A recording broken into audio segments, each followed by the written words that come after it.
On the day I was supposed to feel most loved, most beautiful, and most chosen, I was handed a baby bottle, wrapped in delicate white tissue paper, tied with a pink ribbon, and placed gently into my hands by the one woman who had always made me feel like I didn't belong, Judith Sterling, my soon-to-be mother-in-law. We were standing behind the chapel, minutes before the ceremony. My dress hugged every curve just right, my hair pinned perfectly, and my heart pounding so loudly I could feel it in my ears. "Open it," she said, smiling sweetly. Too sweetly. I should have known better. I peeled the tissue back, expecting maybe a handkerchief, a piece of jewelry, or something symbolic, something that acknowledged this moment, this milestone. But instead, a baby bottle. A baby bottle. With a note tucked inside. I glanced up at her, confused. My fingers pulled the paper out, unfolding it slowly. Just a few words in dainty cursive. "For when he finds a real wife." And then she laughed. Not a chuckle, not a snort, but a soft, satisfied, condescending laugh, like she'd been waiting all year for this one punchline. I froze. My throat tightened. My eyes stung. I looked at Ethan, my fiancé, my partner of 3 years, who stood right beside her. He said nothing, no reaction, no protest. "No, Mom, that's not okay." Just a nervous smile and eyes that darted away. He did nothing. In that moment, something shifted inside me, not because of the bottle or the note or even Judith's cruelty, I'd seen that coming, but because of Ethan's silence, because he let her humiliate me on my wedding day. I felt like the room around me collapsed, all the white flowers, the soft violin music drifting in from the chapel, the laughter of guests settling into pews. It all went silent in my ears. I wanted to scream. I wanted to cry. I wanted to throw the bottle back in her face. But I didn't, because I remembered what my mother always told me. Dignity doesn't yell. It walks tall and leaves. So instead, I tucked the bottle back in the tissue paper, placed it carefully back in the gift bag, and looked Judith right in the eye. "Thank you," I said. What a thoughtful gesture. She tilted her head, confused maybe, amused. She didn't realize I was already detaching. That's the funny thing about betrayal. It doesn't always make you explode. Sometimes it makes you see everything clearer. I walked into the chapel on shaky legs, holding my bouquet like a shield. My sister Sierra looked at me and immediately knew something was wrong. She reached for my hand, squeezed it hard, but didn't ask.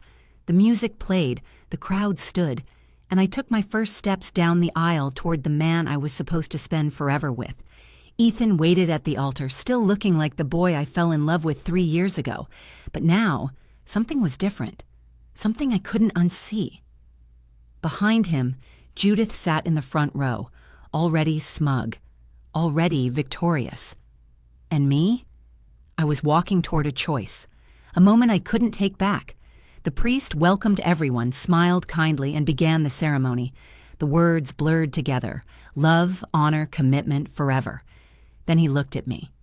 "Aveline Carter, do you take this man, Ethan Sterling, to be your lawfully wedded husband?" The church went silent. Every eye turned toward me. I looked at Ethan. I looked at Judith. And then I smiled. Not the kind of smile that says, "I do." The kind of smile that says you have no idea what's coming next, because I was about to say something that would make the entire church gasp. They say you'll always remember your wedding day. The dress, the flowers, the music, the nervous smiles, the way your heart pounds when you realize this is it. Your forever is waiting at the end of that aisle. I remember mine, too. But not for any of those reasons.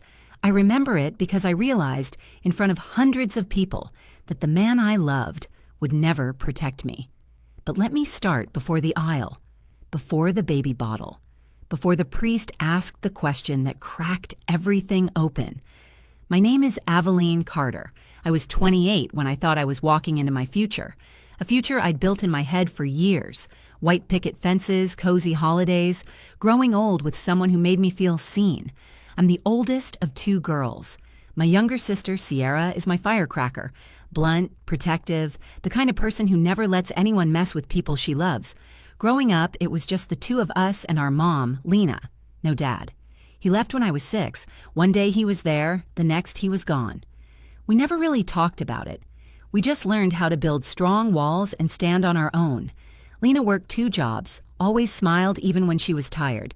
She taught us how to be kind but never weak, how to give people grace but never give them our peace.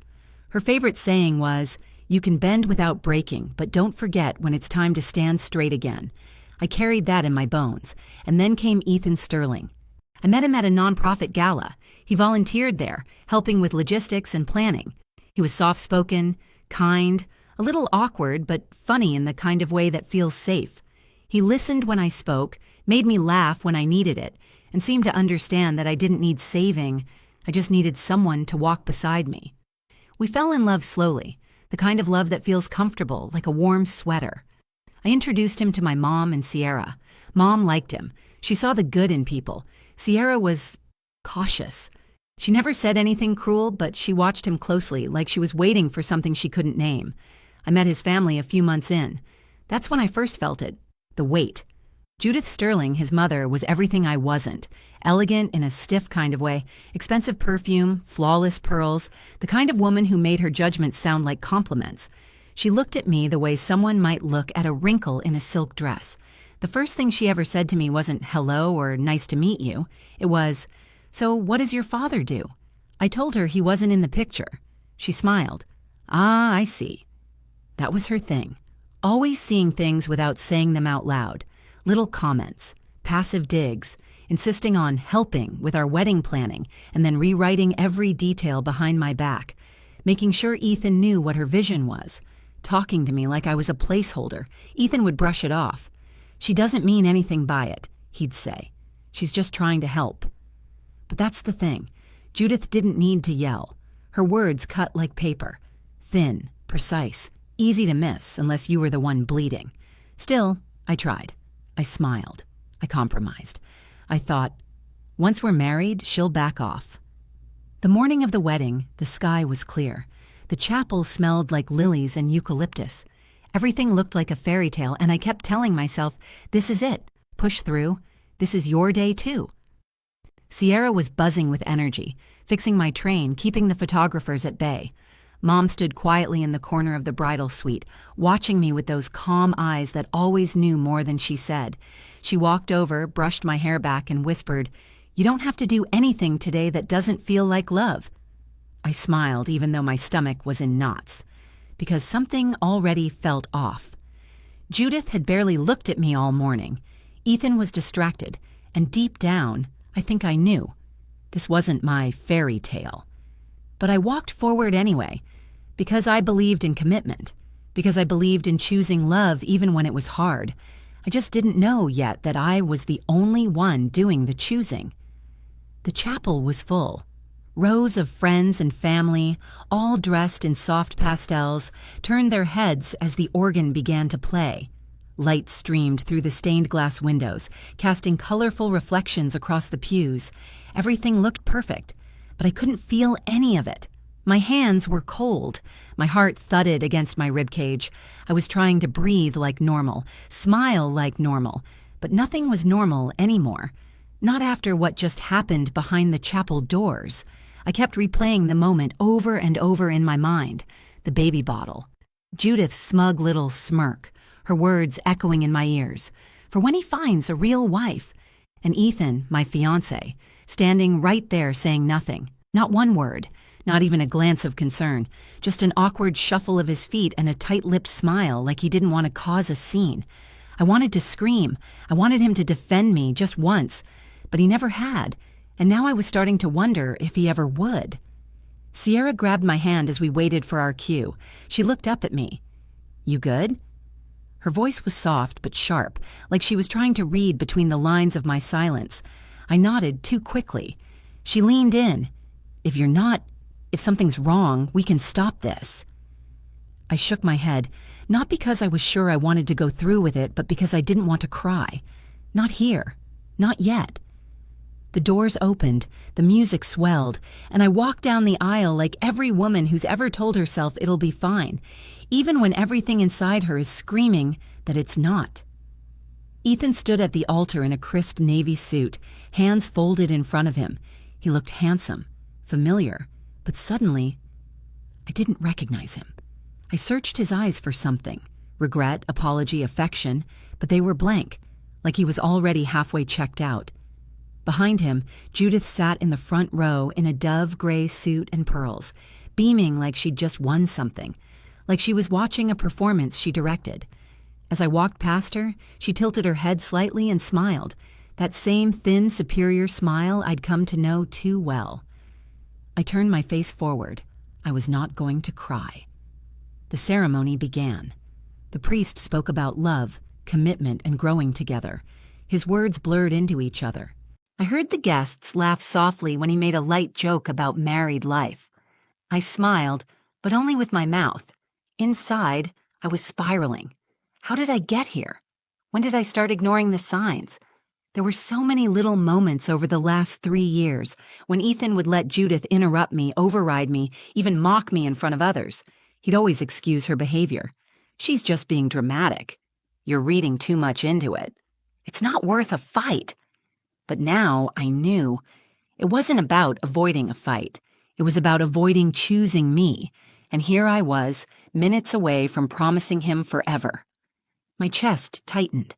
I glanced at my mom, who was sitting on the edge of her seat, eyes locked on me.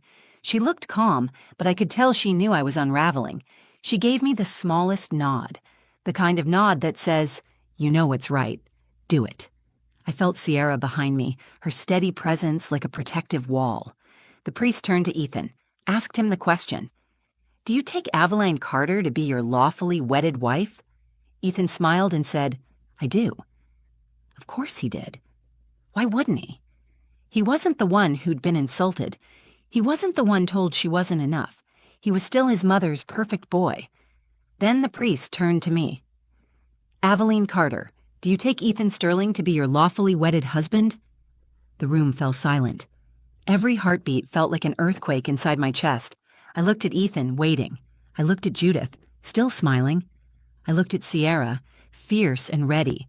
I looked at my mother, calm, strong, trusting me. And for the first time in a very long time, I looked at myself, and I knew. This moment wasn't just about Ethan. It was about whether I'd keep betraying myself to make other people comfortable. So I inhaled slowly, and I smiled.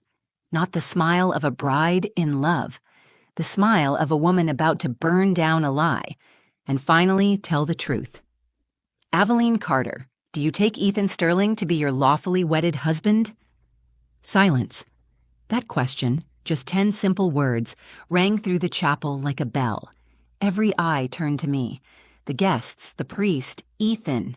Even Judith leaned forward as if she were watching a slow-motion car crash she'd orchestrated herself. I could feel the heat creeping up my neck, my fingers twitching around the bouquet of white roses and baby's breath. My heart thudded so loudly in my ears that it drowned out everything else. I stood there in my satin gown, veil tucked back, surrounded by candlelight and perfection, and I was drowning. But here's the thing no one tells you about drowning. It's not always violent. Sometimes it's quiet. Sometimes you smile as it happens. I looked at Ethan, the man I had laughed with, dreamed with, kissed under Christmas lights, the man I once thought I'd grow old beside.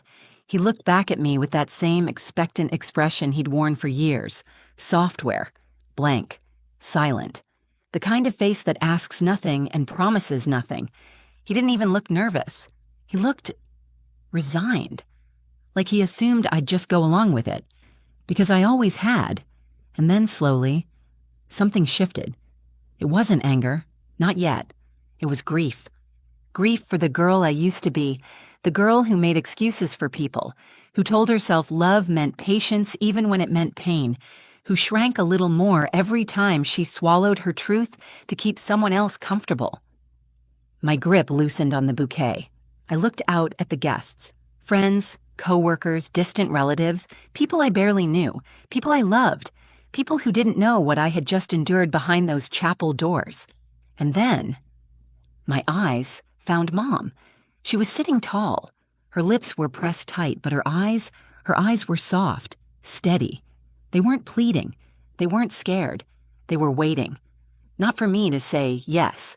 Not for me to go through the motions, but for me to choose me. Next to her sat Sierra, with her jaw clenched and her hand gripping the edge of the pew like she was ready to run up there and drag me out herself if I needed it. I felt them both holding space for me, giving me permission to walk away, even if it meant walking alone. That was when I remembered something Mom used to tell us growing up. Sometimes the bravest thing you'll ever do is stop explaining and just act. So I did. I let the silence linger 1 second longer, then I turned, slowly, to the priest. My voice came out calm, clear, stronger than I expected. No. The words sliced through the air like a blade. There was a gasp, not from one person but from the entire church. A ripple of stunned breaths and sharp whispers.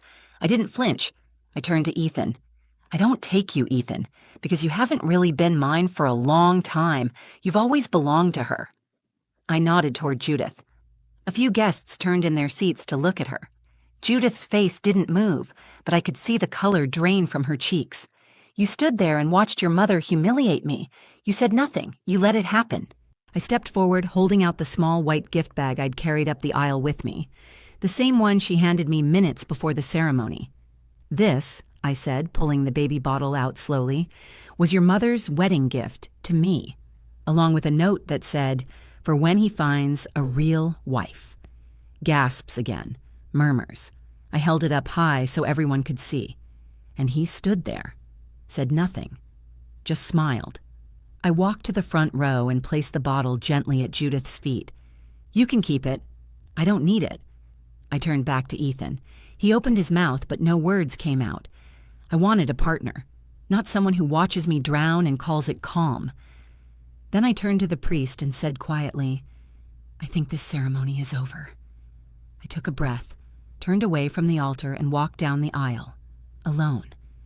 My heels clicked against the hardwood floor like a drumbeat. Click, click, freedom.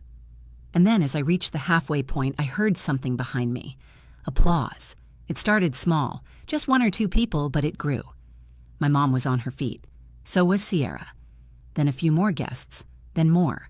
People were crying, nodding, smiling, some in shock, but none of it mattered, because I had just done the hardest thing I'd ever done. And for the first time in a long, long time, I felt light. My heels echoed through the chapel as I walked away from the altar, bouquet forgotten, veil trailing like a ghost behind me. I didn't look back, not at Ethan, not at Judith, not at the faces frozen in shock, but I heard them. Gasps, whispers, some laughter, nervous, uncertain, and then applause. It started with my sister. Sierra stood up so fast her chair screeched backward. She clapped, loud and proud, her face glowing like someone who'd been waiting years to see the truth land right where it belonged. My mom followed, elegant, strong, tears in her eyes but a smile blooming across her face like spring after a long winter. And then, one by one, others joined in. Not everyone, of course. Some sat stiff, horrified, scandalized, probably the same people who gossiped behind closed doors and told their daughters to be quiet to keep the peace. But enough people stood, enough clapped, enough believed what I had done wasn't madness. It was bravery. I didn't expect it, but the sound lifted me. It wrapped around me like a blanket. Not applause for a performance, but recognition. A silent agreement. We see you. We get it. But not everyone clapped. I passed Ethan's best man, his college roommate, Jared, who looked pale and uncertain. His girlfriend nudged him, whispering something I couldn't hear. I passed Ethan's aunt, who looked away like she was ashamed, not of me, but of what she now saw in her nephew. And I passed Judith, still sitting, still frozen. Her mouth slightly open, her fingers gripping her clutch so tightly her knuckles had gone white. The baby bottle sat at her feet like a grenade she hadn't expected to go off in public. She didn't clap. Of course she didn't. I paused for a moment beside her row, just enough for her to know I wasn't scared of her anymore. I looked her in the eye, and for once, she didn't look back with that smug superiority. There was no smirk, no clipped laugh. There was fear. Because for women like Judith, power isn't in love or joy or grace. It's in control. And I had just taken it away, in front of everyone. I didn't need to say anything. My silence was louder than anything I could have shouted. I kept walking. By the time I reached the chapel doors, Sierra had caught up to me. She grabbed my hand, breathless and teary-eyed. "That was the most badass thing I've ever seen," she said. I let out a shaky laugh. "I think I'm going to throw up," she grinned. "Totally fair. Want me to hold your hair back?" We both laughed, and then, like magic, the tension cracked off me like old armor. My shoulders dropped. My chest opened. I hadn't even realized how long I'd been holding myself tight, bracing for impact, for judgment, for the backlash. But now I'd faced it, and I was still standing. We stepped outside into the sun, and it felt like the world had changed. Behind us, the chapel doors remained open, voices still echoing from inside. People murmured, argued, processed, but none of it touched me anymore. Ethan never followed me out. Not that day, not the next, not ever. No texts, no calls, not even a message through a mutual friend. I heard through someone later that he left the reception early with his mother and didn't say much on the way out. Apparently, Judith was deeply embarrassed. I'm sure she was. For herself? Probably not. For losing control? Absolutely. And Ethan? I realized he hadn't just failed me once. He'd been failing me in quiet, consistent ways for years, and I had mistaken that silence for kindness, for gentleness. But really it was just passivity dressed up as peace, and peace that requires you to stay small? That's not peace. That's a cage. In the weeks that followed, I received messages from guests, some apologizing, some thanking me, a few women telling me they wish they'd had the courage to do what I did years ago. One woman even wrote, "You reminded me I still have a voice. I forgot. Thank you for waking it up." I read that message and cried, not out of sadness, but release. Because that's when I knew. This story wasn't just about Ethan or Judith or that baby bottle. It was about me, choosing truth over image, power over silence, and freedom over fear. That day, I didn't just walk out of a wedding. I walked back to myself. 3 days after I walked out of my own wedding, I woke up in my childhood bedroom. Same creaky floorboards, same ceiling fan that hummed too loudly, same scent of lavender and old books from the shelf Mom never let anyone dust because, as she says, memories live in settled places. I laid there for a long time that morning, not moving, not thinking, just breathing. For the first time in weeks, my body didn't feel like it was on high alert. My jaw wasn't clenched. My stomach didn't twist. The pressure in my chest, gone. I didn't regret leaving, not even for a second. What I did feel was grief. Not because I missed Ethan. I didn't. I missed the version of him I made up. The man I believed he could be. The version of us I'd built in my head for years, clinging to hope like a lifeline. I had invested so much in that future, I forgot to ask if it was even mine to begin with. And I was angry with myself for ignoring the signs, for accepting his silence, for laughing off Judith's cruelty to keep the peace. But most of all, I felt free. Later that afternoon, I sat on the back porch with my mom, sipping coffee from the mug I'd used since college, chipped on the rim but still standing. She didn't say anything for a while. She just sat with me, the way only mothers can. Her presence was steady, grounding. Then she said, "You could have gone through with it, you know. No one would have blamed you." I nodded slowly. "Yeah, but I would have blamed me."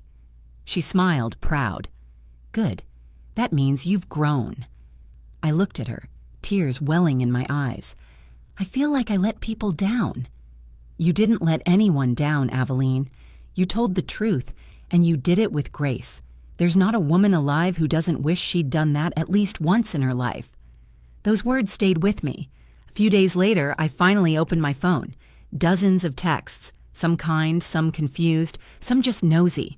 I ignored most of them. But there was one message that stopped me cold. It was from Ethan's cousin, a quiet girl named Lily, who I barely knew. She wrote, "What you did at the wedding was brave. I've been engaged twice. I walked down the aisle both times and didn't say a word. I still think about it. I wish I'd done what you did." That's when it hit me. This wasn't just my story, it was ours. Every woman who stayed quiet, who played small, who accepted less than she deserved because someone convinced her it was polite. I wasn't broken. I wasn't dramatic. I was done shrinking. And once I saw that, I couldn't unsee it. I didn't spiral. I didn't fall apart. I started over, piece by piece. I went back to work. I repainted my apartment. I took a solo weekend trip to Maine and walked barefoot on the beach just because I could. Sierra and I got closer than ever. She showed up every weekend with wine and too much takeout. She said, "I'm not going to say I told you so, but I am going to say I got your back." And she did. I started writing again, something I hadn't done in years. I put down every thought, every memory, every moment from that day. It became therapy. It became clarity. It became me, in words, unfiltered. Judith tried to reach out once, through a mutual friend. "She wants to talk," they said, "clear the air." I said no. Some people don't deserve a second conversation, and closure isn't something they get to ask for when they've never once offered you dignity. As for Ethan, I never heard from him, and that silence finally made sense. It wasn't just who he was, it was who he chose to be, and I choose differently now. I choose people who speak up, who stand beside me when I'm being pushed down, who clap for me when I rise, who love me out loud, not just when it's easy. So, no, I didn't marry Ethan Sterling. I didn't walk out of that chapel with a husband, but I walked out with something so much more powerful. I walked out with myself. And that, I've learned, is the kind of love you never have to question. So, if you've ever felt pressure to stay quiet, to smile through the hurt, or to play small for the comfort of others, just know this: you're not alone. And you never have to apologize for choosing yourself. If this story moved you, helped you feel seen, or gave you something to think about, please like the video, share it with someone who might need it, and drop a comment below. I read every single one, and I'd love to hear your thoughts or your own story. And if you want more real stories like this, raw, honest, unfiltered, subscribe to the channel and hit that notification bell so you never miss a moment. Thanks for being here. And remember, you don't have to say "I do" to prove your worth. You just have to say "I'm enough." And that's my story. I didn't leave the chapel with a husband. I left with my voice. And honestly, that was the real gift. If this story made you feel something, if it reminded you of your worth, or even just made you think, please take a second to like the video. It helps more than you know. Share it with someone who might need a little strength today. Comment below. Tell me your thoughts or your own moment of choosing yourself. I read every single one. And if you want more true stories that are real, raw, and unapologetically honest, subscribe to the channel and don't forget to hit the notification bell so you never miss the next one. Thanks for being here. You are enough, always.